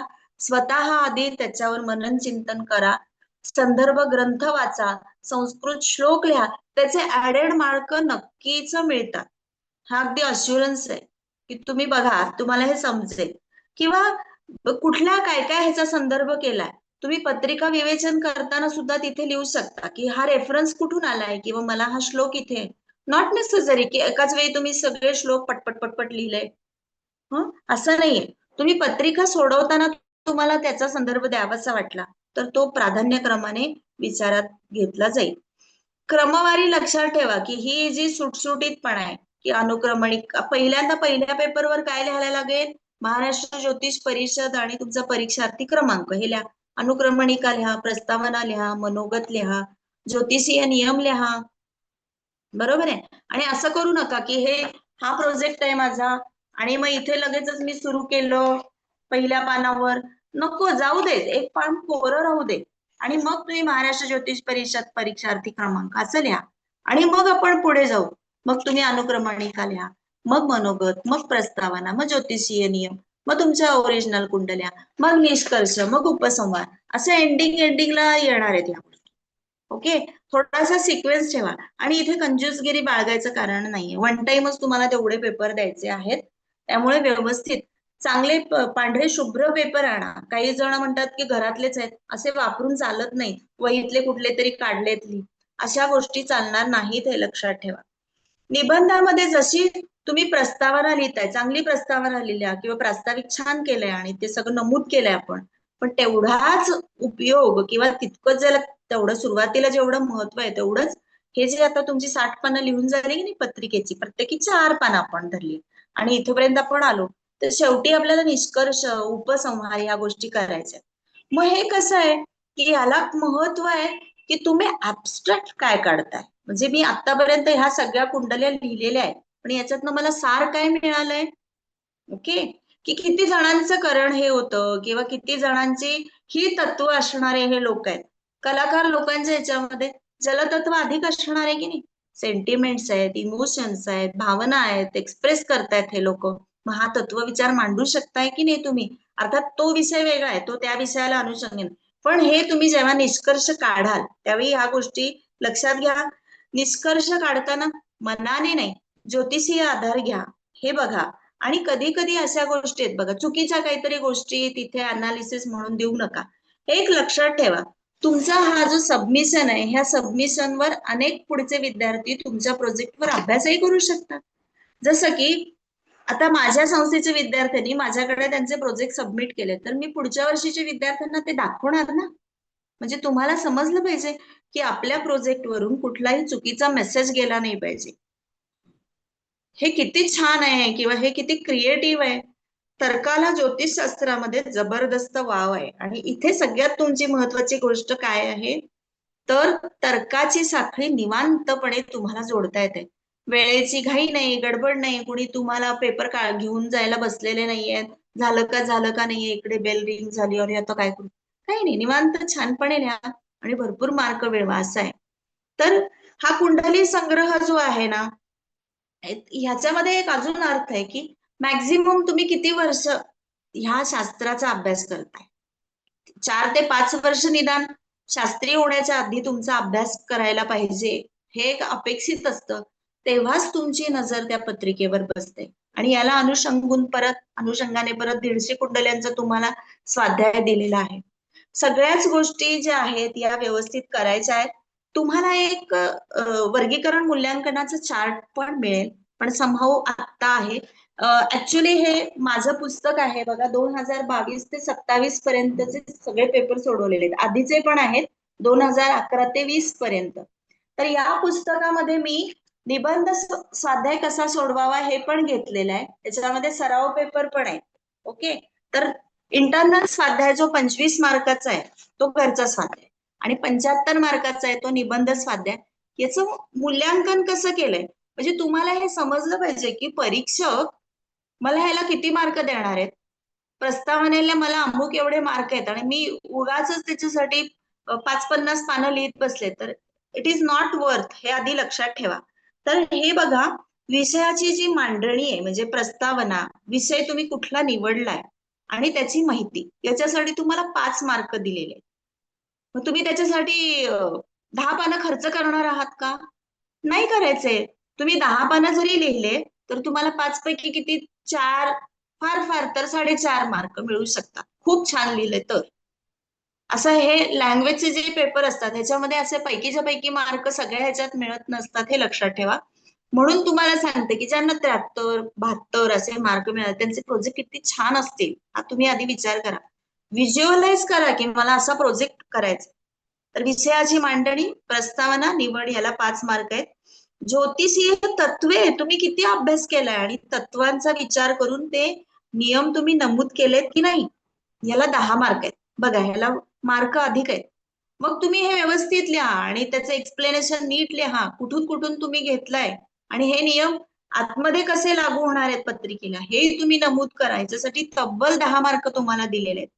15 कुंडले आहेत, त्याच्यामध्ये लग्न कुंडली, नवमांश कुंडली, भावचलित कुंडली, राशी कुंडली आणि स्पष्ट ग्रहांचा 4 आणि जी आवश्यक आहे षोडश वर्गातली जी कुंडली आवश्यक आहे ती आणि गोचर हे जर तुमचं असेल तर त्याच्यासाठी 15 मार्क तुम्हाला दिलेले आहेत.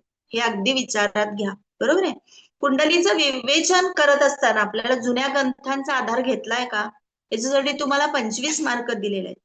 किती बघा मुद्देसूद निबंधाची मांडणी केली आहे का, कुठले निबंध किंवा कुठले मुद्दे सुटलेत का हे बघण्यासाठी, म्हणजे त्याचं सेटिंग सुद्धा आपण व्यवस्थित आहे की नाही याच्यासाठी 3 मार्क दिले.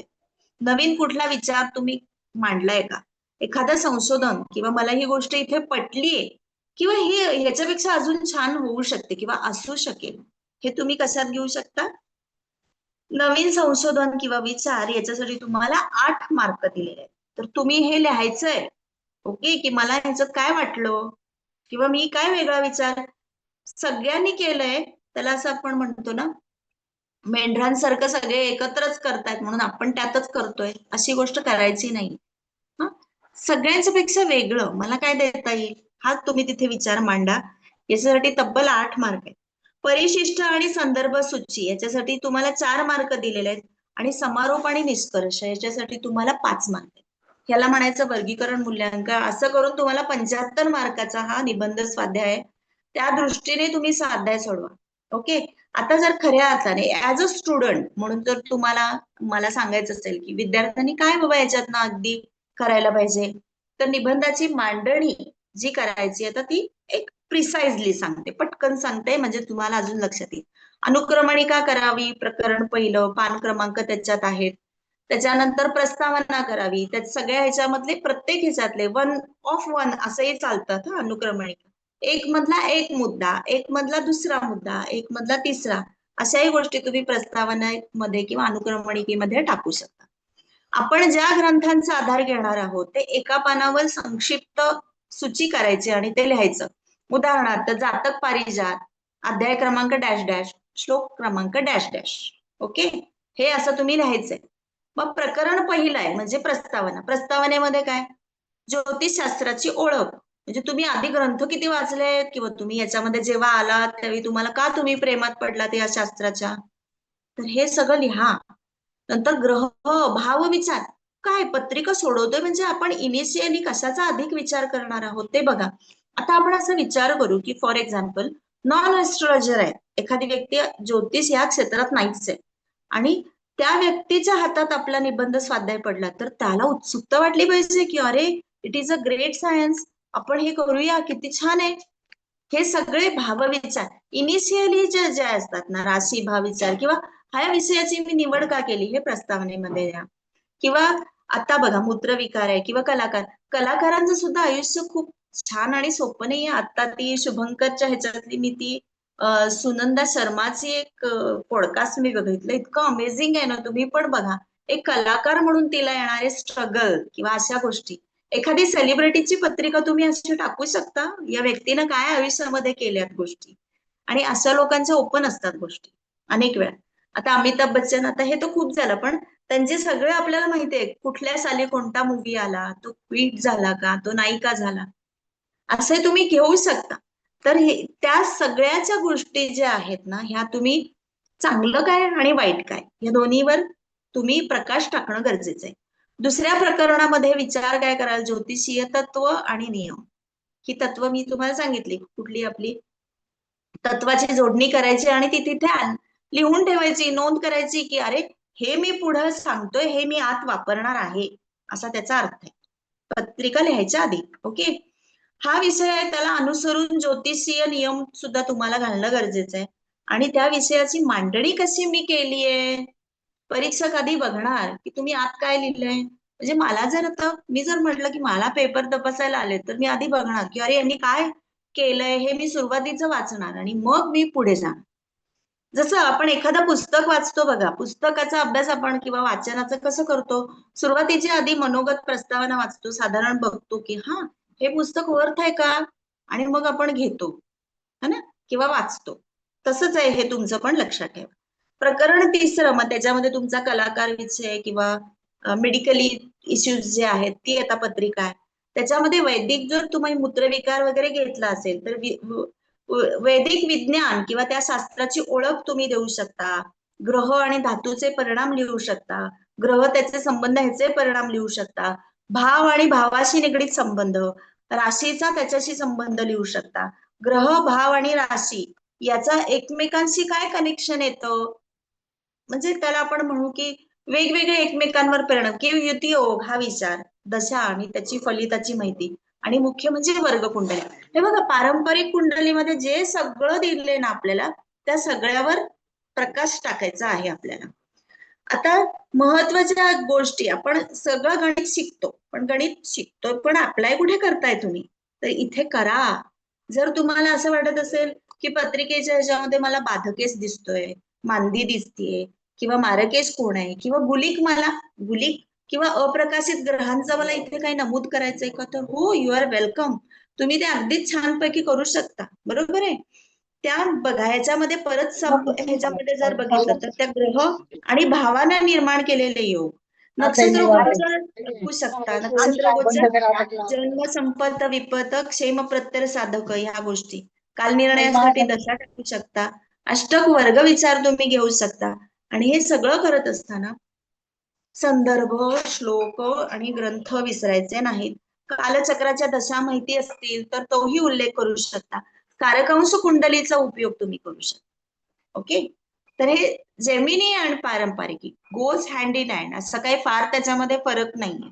पण KP is altogether is different. तुम्ही त्याच्यामध्ये ते घेण्याचा प्रयत्न करू नका. ओके, जर असं काही जणांना सवय असते की बघायचं पारंपरिक कुंडली आणि त्याचं एक्सप्लेनेशन द्यायचं केपी प्रमाणे, असं करू नका, त्याचे मार्क जातात. आपल्याला पारंपरिकच करायचं हे लक्षात ठेवा. जेमिनी इज ओके, तुम्ही त्याच्यातले जायाकारक, आत्माकारक ग्रह किंवा ह्या बेसिक गोष्टी तुम्ही वापरू शकता. चौथ्या प्रकरणामध्ये उल्लेख काय करायचा, 15 कुंडल्या, त्याच्यात लग्न कुंडली, राशी, नवमश, वर्ग कुंडली, पंचांगाचे तिथीवार, नक्षत्रकरण योग, हे सुरुवातीलाच लिहा. संवत्सर फल, पक्ष फल, आयन फल, हे मला तरी आवडतं. म्हणजे तुम्ही लिहा, मला आवडतंच असं छान लिहावं सगळं, आणि त्याचे मार्क तुम्हाला ऍडिशनल मिळतात. विशेष तुम्ही जे ग्रंथ किंवा श्लोक आहे त्याचा उल्लेख तुम्ही त्या चौथ्या प्रकरणात करू शकता.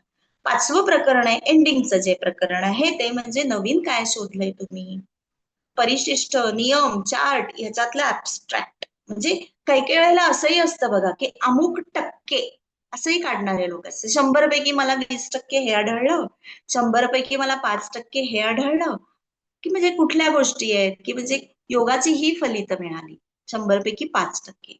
बरोबर आहे. किंवा लग्न कुंडलीला एवढी स्ट्रेंथ आहे, 100 पैकी त्याला 10% दिली. असं करून आपल्याला तो निष्कर्ष काढता येतो. हे म्हणजे इट इज एक्झाम्पल. तुम्ही बघा की तुम्ही ठरवा की काय काय आपल्याला याच्यात दिसतंय. कोणता नियम लागू झाला, मॅक्झिमम 15 कुंडले मी काढल्या, आधी एवढे नियमांची सरबत्ती केली, पण सरबत्ती तुम्ही खड्डीवर नियम लिहिले हो, पण अप्लाय काय झालं, मॅक्झिमम अप्लाय काय झालं ते लिहा. हे करणं गरजेचं आहे. संदर्भ सूची लिहा आणि समारोप, समारोपाचं एक छानसं पान तुम्ही त्याला जोडू शकता. आणि शेवटी सुद्धा असं आपलं ह्याला मुखपृष्ठ किंवा कव्हर पेज म्हणतात आणि ह्याला मलपृष्ठ म्हणतात. हे जर असं करू नका की इथे संपवलंय आणि लगेच शेवटचं पान, तिथे एखादं कोरं पान राहू दे, पुढे आणि मागे व्यवस्थितरित्या कोरं पान तुम्ही ठेवा.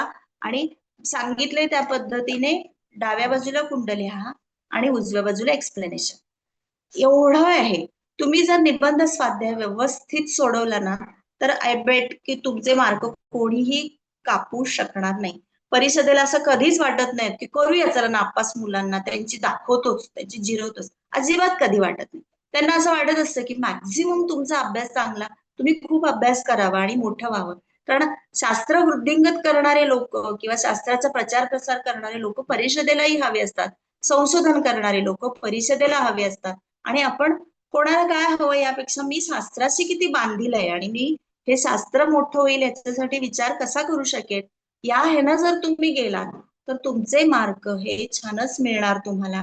त्याच्याबाबत अगदीच शंका नको. दैवी उपासना, तुम्ही करत असणारी मेहनत, या ह्याच्यावर तुम्हाला नक्कीच भरपूर यश मिळेल. आणि मला अगदी खात्री आहे की आज जे लेक्चरला आलेले आहेत त्या सगळ्या मुलांना भरघोस यश आणि भरपूर निबंधात तरी, म्हणजे आज माझं लेक्चर निबंधाचं आहे, उद्या व्यसनाधीनतेचं असेल तर त्याच्याविषयीच्या वेगळ्या गोष्टी सांगेन. आणि हे गोंधळ डोक्यातनं काढून टाका. निबंध 75 मार्क, कलाकार आणि मूत्रविकार, आणि 25 मार्काचं इंटरनल स्वाध्याय, दॅट इज घरचा स्वाध्याय, तो 25 मार्काचा आहे. तिथे व्यसनाधीनता आहे. तर तो व्यसनाधीनतेच्या 15 कुंडल्या गोळा करून आता उपयोग होणार नाहीये. या केऑस करू नका आणि दुसऱ्याच्या डोक्यात घालू नका. 10 वेळेला आपल्याला काय करायचंय हे रफ वही घेऊन लिहून काढा. ओके. गोंधळ टाळणारे मित्रही टाळा. गोंधळ जे घालतात ना, अरे नाही बाबा तुला भेटलं की माझं डोकं चालत नाही, असे गोंधळाचे नकोय आपल्याला लोक, हे लक्षात ठेवा. आणि होपफुली मला ज्या गोष्टी आज कव्हर करायच्या होत्या त्या मी केल्यात. यामध्ये अजून कोणाला शंका आहे का की हे समजलंच नाहीये किंवा आत्ताच काहीच मॅडम समजलं नाही, सगळं डोक्यावरून गेलं, तर मी पुन्हा घेईन सगळं. काही प्रॉब्लेम नाही. तर कोणाला शंका असेल तर विचारा. बडवे सर ओके आहे का? माझ्याकडून काही राहिलं असेल तर ते तुम्ही कव्हर करू शकता, किंवा चांदवडकर सर, हिसास सर. काही लोकांनी हँड रेज केलेला आहे. ज्यांनी ओके. हँड रेज येस केलंय त्यांनी प्लीज अनम्यूट करून बोला. येस. तुम्ही विचारा ना मॅडम ना. ओके. मॅडम मी नमस्कार मानसी मॅडम. परांजपे बोला बोला. म्हणून बोलते आहे. मॅडम तुम्ही फक्त एखादी बाउंड कॉपी, म्हणजे तुम्ही म्हणालात बाइंडिंग करायचं, तर एखादी कॉपी असेल तर त्याचं फोटो किंवा आम्हाला आत्ताशी दाखवू शकलात तर फार बरं पडेल. ऍक्च्युली खरं आहेत माझ्याकडे खूप कॉपीज आहेत. एक मिनिट देते. पण तुमचे संस्था चालक तुम्हाला दाखवतात का?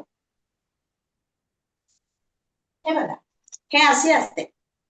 हे जे आहे ना हे अशी, ह्याला पक्की बांधणी आहे बघा. हे जर तुम्ही बघितलं ना तर हे बघा, हे असं छान केलेलं आहे. मॅडम हे वर कार्डशीट रेट आहे. करू शकाल? हा, ओके. कार्डशीट आहे आणि ह्याला बघा इथे दोऱ्याने हे केलंय आणि वरती सेलो टेप लावलेली आहे. आणि ह्या पद्धतीने आत बघा असे लिहिलेले आहेत सगळे प्रोजेक्ट. अच्छा, ओके. म्हणजे तुमचे प्रॅक्टिकल पेपर संस्था आम्हाला चालक तुम्हाला सायन्सला दाखवतील. काय म्हणताय? सायन्सला आम्हाला प्रॅक्टिकलला पेपर असायचे. साधारण एका बाजूला आम्ही डायग्राम काढायचो आणि एका बाजूला आम्ही लिहायचो. तर तशा तसं पद्धतीचे इंजिनिअरिंगचे पेपर असतात बघा, ट्युटोरियल पेपर्स म्हणायचं, ते तुम्हाला मिळतील.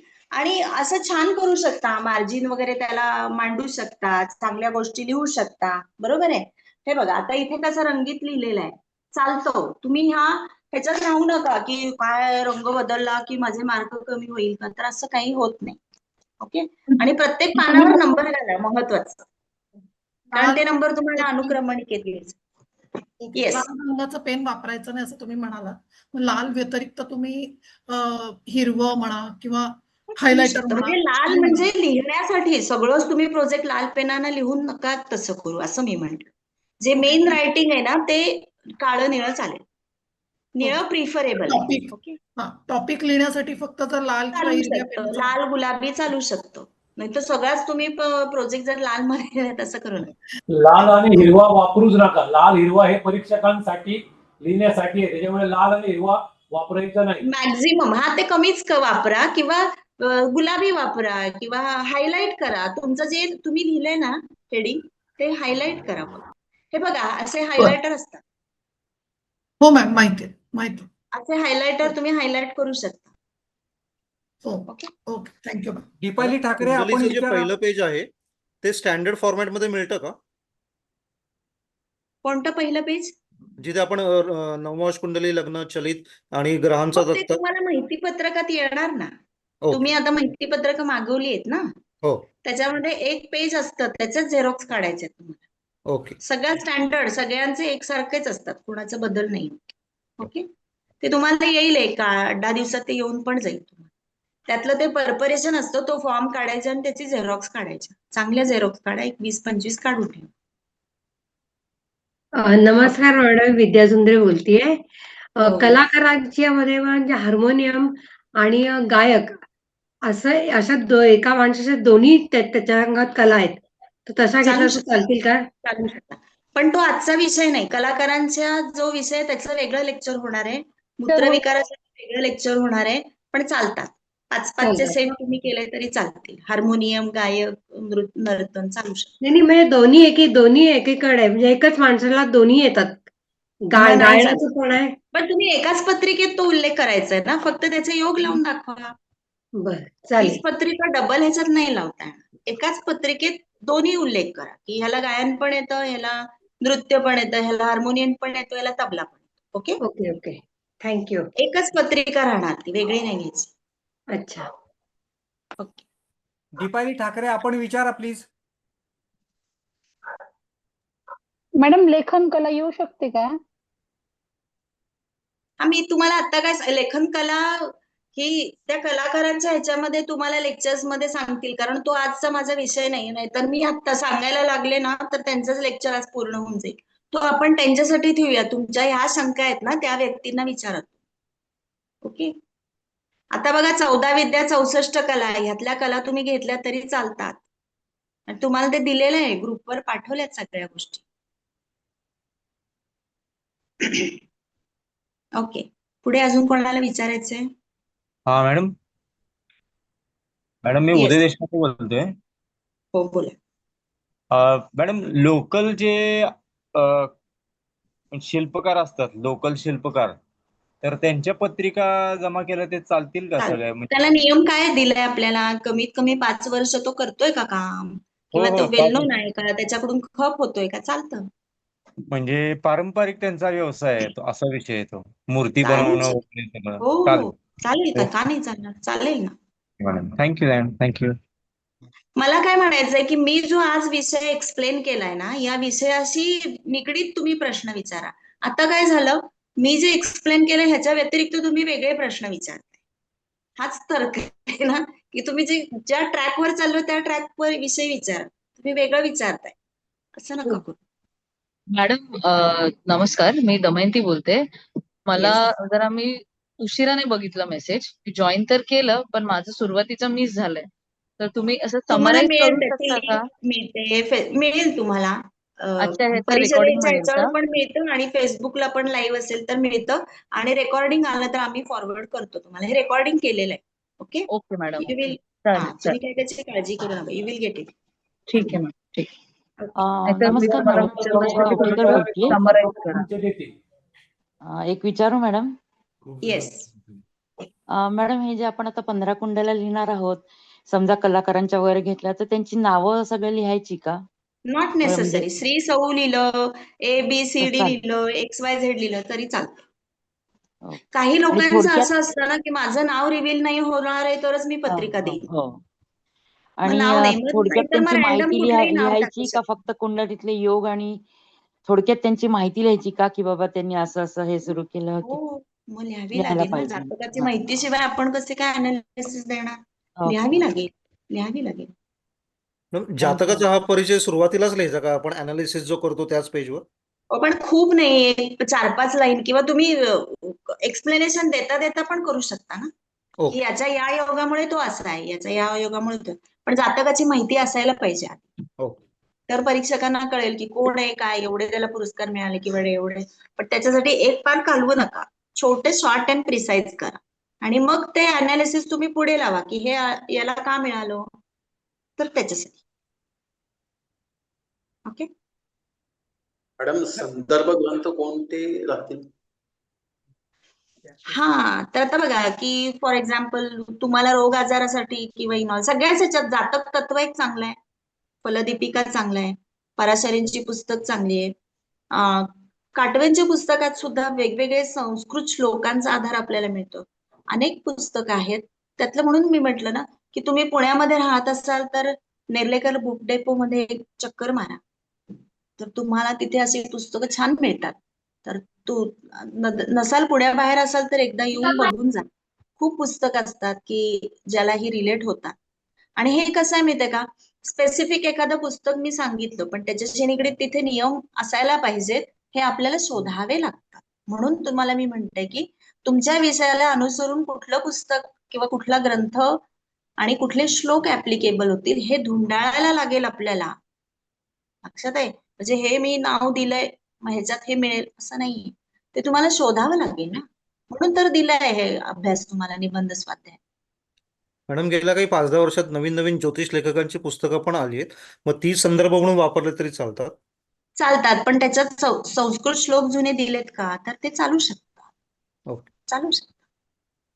त्यातले एक बघा, शेवटी पुस्तकं म्हणजे काय, ही सुद्धा कुठल्या तरी रेफरन्सनीच केलेली आहेत ना, ती बघा. पण अगदी मग व्यवस्थित रिलायबल असावी हे लक्षात घ्या. किंवा चुकीचे नियम आहेत आणि आपण ते वापरतो हे जरा एकदा क्रॉस चेक करा. ओके. सर्व विद्यार्थ्यांना एक सूचना आहे, सर्व विद्यार्थ्यांना सूचना आहे की पुढच्या वेळेला झूम मीटिंग जॉईन करताना डिस्प्ले नेम स्वतःचा टाका, मोबाईल नंबर किंवा लॅपटॉप नाव ठेवू नका त्याच्यावर, म्हणजे कोण विद्यार्थी जॉईन होत आहेत हे आम्हाला कळू शकेल. बरोबर. आणि सर्वांचे प्रश्न संपले असतील तर मी वैद्यताईंना विनंती करतो की त्यांनी सूत्र घ्यावे. आता मॅडम मला नमस्कार नमस्कार मॅडम मला विचारायचंय. कोण बोलताय का अजून काही? मी मी मैथिली विजया मोरे. कवठेकर बोलतेय. हा येस बोला. हा मॅडम, आवाज गेला तुमचा. मॅडम मी बोलू का? मी मैथिली षोडश मोरे वर्ग बोलते. कुंडल्यांचं विचारायचं होतं मॅडम जरा. रिलेट असणारा जो तुम्ही विषय घेतलाय ना त्याला रिलेट असणारी कुंडली घ्यायची. 16 ही करणं गरजेचं नाही. गरजेचं नाही, हा तेच विचारायचं. ओके, रिलेट थँक्यू असणार. मग अशी मॅडम. सांगितलं की नाही. हो हो. येस. मॅडम निबंधामध्ये 3 ग्रुप किंवा असे 5-15 किंवा 3-15 असे 5 ग्रुप वेगवेगळे कलाकारांचे 5 प्रकारचे कलाकार किंवा 3 प्रकारचे कलाकार असं चालेल का? म्हणजे चालतं. की चालतं. ऍक्टर, तबला आणि हो चालेल चालेल. जास्त कलाकार चालणार नाही, फक्त 2 किंवा 3 प्रकारचेच कलाकार चालतील. चालतं. 3 प्रकार. जास्त पण ते कलाकार तुम्हाला काय चालणार नाही. होतं, निष्कर्षात लिहायला लागेल ना. निष्कर्ष वाढेल थोडा, जेवढ्या तुमच्या कमी कुंडल्या आहेत तेवढं निष्कर्ष लिहायला अवघड जाणार. तेवढं कॉम्पॅक्ट होईल ते निष्कर्ष. बरोबर. पण मॅडम चालेल. माझा एक प्रश्न होता मॅडम. बोला ना. तर माझं नाव राजेंद्र अरकाल आहे. हॅलो. हो येस बोला. माझं नाव राघवेंद्र अरकाल आहे. ते आपलं भास्कराचार्य ज्योतिष मंडळ सोलापूरचं तो गणिताचा मी शिक्षक आहे मॅडम. आता तुम्ही ज्या पद्धतीने तुम्ही सांगितलं मॅडम, सर्व विद्यार्थ्यांना एकदम म्हणजे असं डोक्यात म्हणजे एकदम परफेक्ट चांगला बसलेला आहे. पण त्याच्या संबंधित आम्ही शिक्षक काय करू, त्या संबंधित आम्ही पूर्ण तयारी करून घेऊ, जेणेकरून जे काही चुका होणार नाही तर आम्ही तेवढं काळजी घेऊ. Thank you so much. Yes. Okay Savita madam, मी तुमच्याशी कनेक्ट होती आता. काही एखादा मुद्दा माझ्याकडून राहिला असेल तर तुम्ही तो कव्हर करू शकता. सविता ताई आपण अनम्यूट करा. तुमचं जे पुस्तक आहे ते कुठे अवेलेबल होईल? तुम्ही आता सांगितलं ते. तुम्ही मला संपर्क करा ना, मी देईन तुम्हाला, कुरिअर करते. ठीक. Okay, thank you. नंबर काय माझा मिळेल तुम्हाला कुठे. ओके. मॅम तरी पण ग्रुपवर तुमचा एकदा फोन नंबर पोस्ट करा प्लीज. कुठला ग्रुप? किंवा आता लिहून घ्या त्याला नंबर लिहून घ्या. Okay. 9763 ma'am 704840. 97 9763 97 63 70 70 4840. 4840. Can I repeat? मी एकदा रिपीट करू? Yeah. 9763 70 4840. येस एक्झॅक्टली बरोबर. तर मला खरं तर आज छान वाटलं तुमच्याशी संवाद साधून. सविता मॅडमनी आणि यांच्या सगळ्या कार्यकारिणींनी मला इथे संधी दिली आणि अल्पमतीनं जे काय आहे ते मी आपलं छान सांगण्याचा प्रयत्न केला.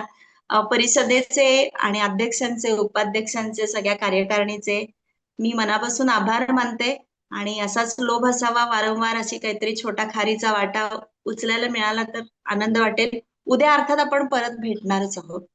तर मी या ठिकाणी थांबते. धन्यवाद. ओके, धन्यवाद मॅडम. सविताताई आपण बोला प्लीज आता. सविता मॅडम.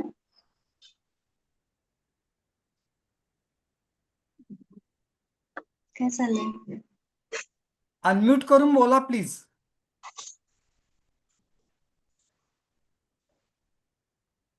आपण म्यूट आहात.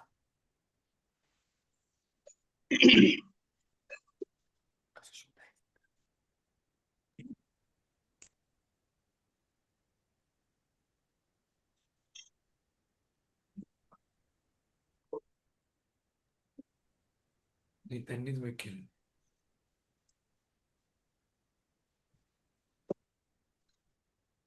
वैद्यताई अनम्यूट करून बोला आता. नाही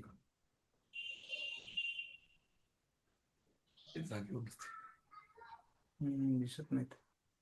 बडवे गुरुजी. हॅलो. हा बोला सर. हा, वैद्यताई नाही आहेत. नाहीये. नाहीये म्हणजे ते अनम्यूट करून 2-3 वेळा सांगून झालं.